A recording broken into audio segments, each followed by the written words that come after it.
Pemirsa, dari sebanyak 132 kepala desa di Kabupaten Situbondo, 4 diantaranya dijebloskan ke dalam penjara lantaran terjerat kasus tindak pidana korupsi sepanjang tahun 2021 lalu.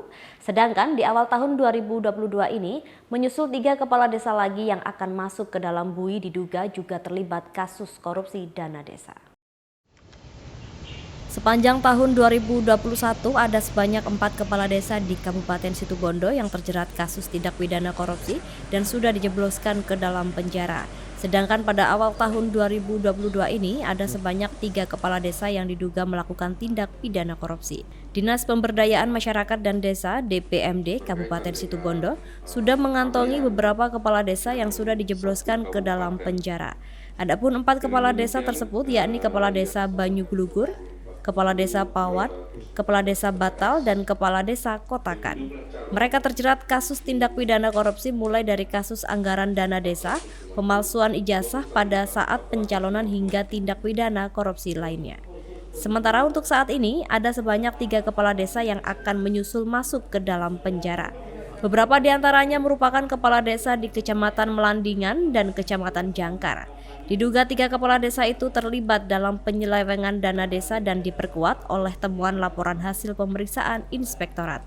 Kabid Bina Pemerintahan Desa DPMD Kabupaten Situbondo, Sugeng Purwo menyampaikan di tahun 2021 memang ada 4 kepala desa yang terlibat kasus korupsi dan sudah ditangani oleh Pengadilan Tipikor Surabaya dan Tipikor Polres Situbondo. Pihaknya juga menyampaikan ketika mendapati adanya kepala desa yang tersandung hukum langsung dilakukan pembinaan. Namun, terlepas dari itu secara konstitusional hukum pelaku harus dipertanggungjawabkan perbuatannya. Sedangkan untuk 3 kepala desa yang diduga juga melakukan tindak pidana korupsi masih dimintai untuk diselesaikan perkaranya dan diberi jenjang waktu selama 60 hari. Kebijakan itu ditentukan oleh Inspektorat. Namun jika tidak ada penyelesaian perkara tersebut, maka akan diberikan surat pemberhentian sementara. Hasil pantauan kami, Mas, jadi kami juga sudah masuk, ada beberapa desa yang harus menyelesaikan sesuai dengan LHP dari Inspektorat. Jadi nanti begitu LHP itu diturunkan ke desa, maka kepala desa wajib menyelesaikan temuan Inspektorat itu selama 60 hari jam kerja.